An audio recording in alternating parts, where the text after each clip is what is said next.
क्या ईरान ने आखिरकार धोखा देना शुरू कर दिया है? जानेंगे ईरान ऐसी कौन सी राजनीति रच रहा है, या फिर ये कहें कि कहीं ब्लैकमेल तो नहीं कर रहा है भारत को। इसका जवाब ईरान को कैसे मिलेगा? तो वहीं दूसरी तरफ रातों रात पाकिस्तान ने सीपेक के लिए कानून को बदला, या फिर चीन की साजिश? क्या चीन ने माइंस पे कब्जा करना शुरू कर दिया है? जानेंगे क्या कुछ चल रहा है पड़ोस में। आइए जानते हैं इन खबरों को विस्तार से। कभी ईरान भारत का मित्र हुआ करता था, वैसे आज भी ईरान अपने आप को भारत का मित्र कहता है, लेकिन ईरान ने कई मौकों पे भारत को धोखा दिया है, और ये धोखा की शुरुआत ईरान ने किया है फरजाद बी गैस परियोजना से। फरजाद बी गैस परियोजना में भारत के ONGC ने मिलकर ईरान के लिए जगह खोजी, और जब पता चल गया कि इस जगह पे है गैस का भंडार, तब ईरान ने उस कॉन्ट्रैक्ट को ONGC के साथ साझा करने के बजाय अपनी सरकारी कंपनी को दे दिया। ये था ईरान का सबसे बड़ा धोखा भारत को। हालांकि ईरान ये मानता है कि जब उसके ऊपर प्रतिबंध लगे तब भारत ने उन प्रतिबंधों को माना और ईरान से तेल वगैरह खरीदना बंद कर दिया। इसलिए ईरान ने भी इस तरह के कदम कथित तौर पर उठाए, लेकिन ये एकमात्र धोखा नहीं है। अब ईरान ने दूसरी बड़ी चाल चल दी है, चाबहार बंदरगाह, जिसको लेकर भारत और ईरान के बीच एक बड़ा समझौता है, और चाबहार बंदरगाह को विकसित करने के लिए भारत ने बहुत पैसे भी लगाए हैं। लेकिन क्या अब ईरान इस मामले में भारत को धोखा दे रहा है? दरअसल आजकल ईरान की दोस्ती चीन और पाकिस्तान के साथ ज्यादा बढ़ रही है, और अब ईरान के बंदरगाहों का प्रमुख है अली अकबर सफाई। इसने कहा है कि चाबहार बंदरगाह को डेवलप करने के लिए भारत कई काम कर रहा है, इसका हम स्वागत करते हैं, लेकिन ईरान जितना निवेश चाहता है भारत से, उतना निवेश भारत नहीं कर रहा है। और ये कब कहा गया?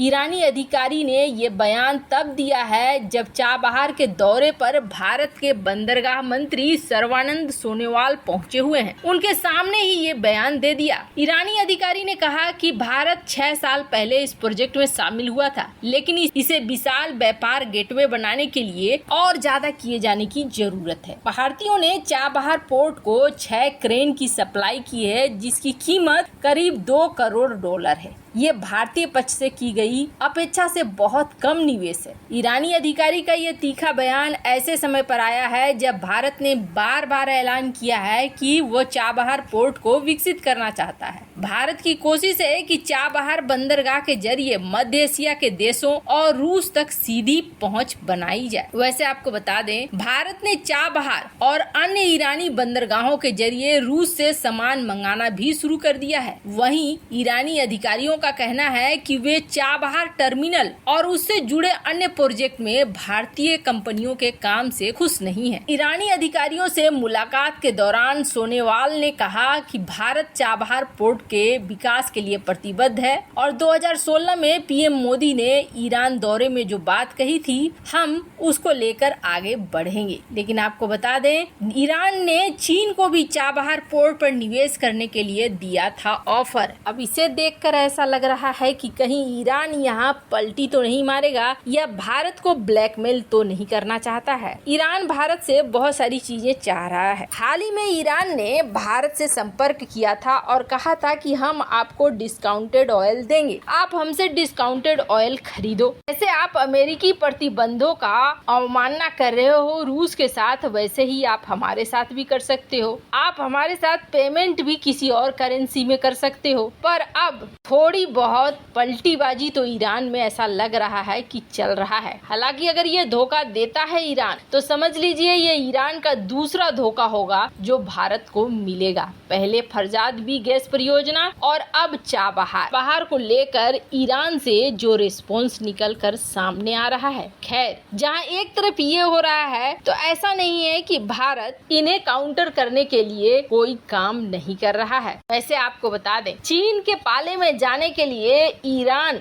जहां तैयार लग रहा है तो वहीं पाकिस्तान में तो रातों रात कानून ही बदल रही है। हाल ही में आपको याद होगा पाकिस्तान ने ये घोषणा की कि वो अपने राष्ट्रीय संपत्ति को बेचेगा। ये तो तय हो गया था। अब बेचने का तरीका भी निकलकर सामने आ गया है कि जनता को पता भी न चले और जनता को लगे कि ये दोस्ती दोस्ती में खेल हुआ है और पाकिस्तान पूरी तरीके से बिक भी जाए। जैसे कि हाल ही में ये खबर आई कि चीनी सेना बंकर बना रहे हैं पाकिस्तानी सेना के लिए, लेकिन अब पुख्ता हो रही है कि नहीं, यहाँ पर चीनी सेना ही रुकेगी। चीनी सेना अपने लिए ही बंकर बना रही है और पाकिस्तान के कई इलाकों में भी बना रही है। पीओके के अलावे भी बहुत सारी जगहों पर बना रही है, जैसे बलूचिस्तान वगैरह में भी बन रहा है चीनी बंकर। तो एक तो तय हो गया कि चीनी सेना की यहाँ पर एंट्री हो गई। अब बाकी रहा पाकिस्तान की राजनीति। पाकिस्तान की राजनीति में अब एक नया मोड़ आया है। दरअसल हुआ क्या है, पाकिस्तान ने और पाकिस्तान की सरकार ने एक नया नियम बनाया है और इस प्रस्ताव पर अब चीन को साइन करना है। इस प्रस्ताव के तहत क्या करना है कि चीन पाकिस्तान इकोनॉमिक कॉरिडोर यानी सीपेक जो है, सीपेक के प्रोजेक्ट में ज्यादातर चीनी कंपनियां काम करती हैं और इन चीनी कंपनियों को पाकिस्तान पैसे देता है। पाकिस्तान से ये पैसा सीपेक को जाता है और पाकिस्तान से ये पैसा सीपेक पे काम करने वाली चीनी कंपनियों को जाता है। और अब इस नए नियम के आधार पर पाकिस्तान ये कह रहा है कि हम प्रपोजल दे रहे हैं कि हम जो चीनी कंपनियों को पैसा देते हैं उसका 20% वो पाकिस्तान के सेंट्रल बैंक में जमा कर दे। इससे क्या होगा, इससे ये होगा कि अभी पाकिस्तानी विदेशी मुद्रा भंडार $8 बिलियन के आसपास पहुंच गई है। अगर कुल चीनी कंपनियां अपना 20% यहाँ पर जमा करती हैं तो हमारे बैंक में एक बड़ा पैसा आ जाएगा और हमारा जब बड़ा पैसा आ जाएगा तो करीब $7 बिलियन का निवेश होना है और ऐसे में तुरंत $1.4 बिलियन आ जाएगा हमारे बैंक में, जो हमारे बैंक की स्थिति को मजबूत कर देगा और उसी पैसे से हम सैलरी वैलरी ये सब कुछ दे सकेंगे। उसके बाद हमें IMF का लोन तो मिल ही जाएगा। अब ये जो आपने देखा कि 20% अमेरिकी डॉलर के रूप में पाकिस्तान के सेंट्रल बैंक में चीनी कंपनियां जमा करेंगी, ये सुनकर ऐसा नहीं लग रहा है कि कुछ पीछे साजिश चल रही है। दरअसल ये प्रस्ताव पाकिस्तान का कम और चीन का ज्यादा लग रहा है। भले पाकिस्तानी सरकार ये प्रस्ताव दिखा रही है, लेकिन असल में ये चीन का प्रस्ताव है ताकि पाकिस्तान पर पूरी तरीके से कब्जा किया जा सके। ऐसा लगता है जैसे अब पूरी प्लानिंग के साथ चीन पाकिस्तान के ऊपर कब्जा कर रहा है और चीन को खुश करने के लिए पाकिस्तान कुछ भी करने को तैयार है। इसने अब टेंशन में डाल दिया है। लेकिन आपको बता दें 1.4 बिलियन आ भी गया तो IMF से लोन लेना मुश्किल हो जाएगा। अमेरिका और भारत यहाँ पुरजोर कोशिश करेंगे कि ऐसा न हो पाए, IMF से लोन न मिले। वैसे आपको क्या लगता है, अंदर खाने पाकिस्तान पर क्या कब्जा हो चुका है चीन का? कमेंट कर अपनी राय जरूर बताएं। जल्द मिलते हैं अगले वीडियो में नई खबर के साथ।